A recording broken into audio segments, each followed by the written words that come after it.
Okay, so on you're doing your job. You're out there, you're air traffic controller, and you're doing it for real now. What was that experience like going from like learning, the actual real job? You're out there, Mhm. and going to do the real thing, and I'm sure they're not going to just throw you to the wolves on that cuz people's lives are on the line with the Yeah. helicopters and stuff. So what was that like for you? Um, well, are you referring to like the ship or Yeah, yeah, on the ship. okay. Well, it's very different. So everywhere you go as a controller, you start from scratch. Just because you've controlled at Fallon, where where Top Gun was recorded and stuff, just because you've controlled at Fallon doesn't mean you can control in Oceana, Virginia. And same with a ship. Every ship you go to, you have to relearn the way they do things. And so you start training with an instructor. So you're both like plugged into the same console, but your instructor has the ability to override you for when you mess up because you're going to mess up. But the only way to learn is to do in air traffic control. So you'll, on the ship, you'll just watch them do it. And then you have to like take a test to show that you have like the base knowledge. And once your training chief, which is typically an E7, approves you to start training, then you'll hop on with an instructor and you'll start off like parroting. The instructor will tell you what to say, and then you say it, and then you just slowly do it yourself. And then if you mess up, they correct you. And there's different like positions that you can get qualified on as a controller. And yeah, so you just work your way from basically the easiest to the hardest. And it's pretty cutthroat because there's not enough time. My ship only had 15 controllers, but an aircraft carrier has about 60, just to put it into Holy perspective. shit. Yeah. A carrier is just a whole different beast, and they never stop flying, basically. So you have to have enough Yeah. people. But for me on an amphib, you can pretty much do one crew for the whole day, or two if you have enough people. But once you get like the baby, we call them the baby quals out of the way, then it's a more cutthroat to get to the bigger quals, and it's more based on like your performance on things other than air traffic control. Like the shipboard, everyone has to be a sailor too. You don't just control aircraft when you're on a ship. You have to learn firefighting. You have to learn security, um, force protection stuff. And when we hit a port, you have to stand armed watches and help protect the ship. So um, if you're like earning your other quals to contribute to the ship, then you get rewarded with doing air traffic control, basically. Um, Okay. And if you suck at controlling, you're not going to train anymore. And if you're decent at controlling and you're doing what you need to do with your shipboard qualifications, then they'll keep training you further as long as there's a spot open and the flight ops to control. And then rank plays a deal into it too. Obviously, your E6 is going to get trained before an airman, which is an E3 or below. Okay. Now, while you were doing that, did you ever see any crashes, anything like that? We had a couple mishaps. That's what we call them. Airplanes don't crash; they have rough landings. um, but we never had anything horrible. I'm gonna say actually, I take that back. The first 2 weeks of our deployment. So we left San Diego and went off the coast of Hawaii. Didn't hit Hawaii. Um, but we were off the coast doing this little exercise, and a V-22 Osprey did crash, and a few Marines died right at the beginning of our deployment. Um, so that was a rough start. But once we were actually in our like operating area off the Middle East, just like one pilot that I actually did his brief. So we're responsible for briefing the flight crews before their operations start, just with random information about where the ship is and what kind of approaches you can expect, and a bunch of like air traffic control knowledge Oh, to tell them. I was doing a brief to one of the pilots, and he really didn't want to hear what I had to say because I was 19 on deployment. but I was qualified to do this. And um, anyway, he uh, kind of shut me down and was like, I'm going to teach you how to do your job. You're not going to teach me how to do mine. And so I just was like, okay, sir. I just sat there and listened to him, and he pulled out my publication and tried to educate me on why what I was teaching him was wrong. Anyway, he goes to fly that day, and he didn't listen to the LSO, which is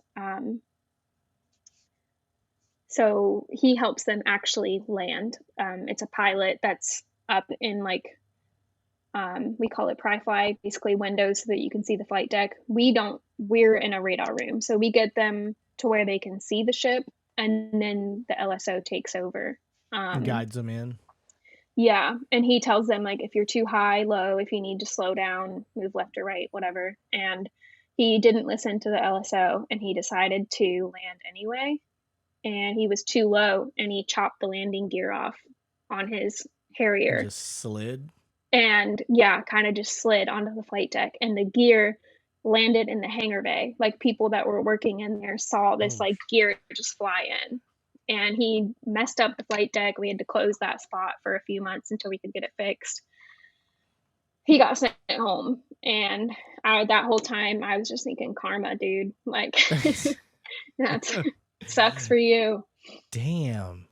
Okay, Yeah. so you guys have rough landings. You don't have crashes. Yeah. Okay, good to know. I got a question about the captain. That's the top dog on the ship, right? But that's not the Yeah. top rank. He is. Is He's that the highest. Yeah. is okay? So captain is the highest rank. Yeah. Captain is 06 in the Navy.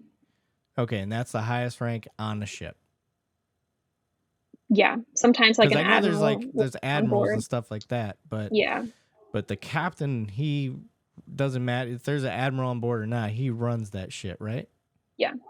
Okay, so you're in the ship and you're just walking around. You know, you're like, I want to go to chow or whatever, and the captain passes by. Like, what is Mhm. that interaction? I always wonder what that interaction's like, because that's it. That's the most prestigious rank, in my opinion, in the Navy. I mean, Um, controlling the ship. yeah, you call attention on deck, and everyone stops what they're doing and they stand up to attention, and then Okay. he or she, we only had male captains, will tell you at ease whenever. When um it's not that big a deal because you see him all the time. You literally live with the dude kind of. So Yeah. you get used to Okay. him. And is there more than one captain for a ship, or is it just it's him, and if something happens, they go wake his ass up? Pretty much. There's the captain is the commanding officer, and then the second in charge is the executive officer, and he is also a captain, but he's not the captain. Okay. I'm just Yeah. curious because I know they got to sleep sometime. So Yeah, when they're overall responsible for like the navigation, just the operation of the ship as a whole, but then you have junior officers that are actually in charge of directing the ship. And the okay, captain only steps in like um ours liked to be on the bridge, which is where the actual like ship controls are. He liked to be there for flight ops, or if there was like nighttime recoveries or something. If there's certain evolutions going on, he'll go up there. But there's junior officers like O1 to O3 that actually control the ship. okay. I'm sorry. Like I said, I don't talk to Navy people that often, so I know. I got all these questions. What if somebody falls off? Like, how big of That a oh shit sucks. moment is that? Huge. It's a huge deal. It's called man overboard, and we do drills for them way too much. And you have 2 minutes for the entire ship to go to their workplace, basically. And a man overboard never happens at noon. It happens at 3 a.m. When it's And that's pitch when our black? drills are. Yeah.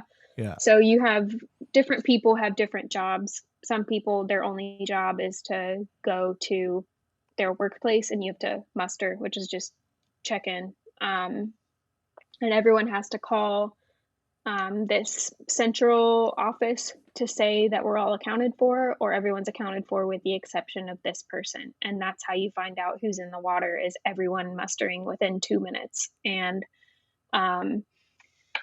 Yeah, they suck because you drill it a lot, and Yeah. it doesn't matter what you're doing, you have to drop you could be in the shower, you gotta put something on as soon as you can, put your flip-flops on, and run upstairs um, to Just be coming down accounted like a for. soaked rat. Yeah.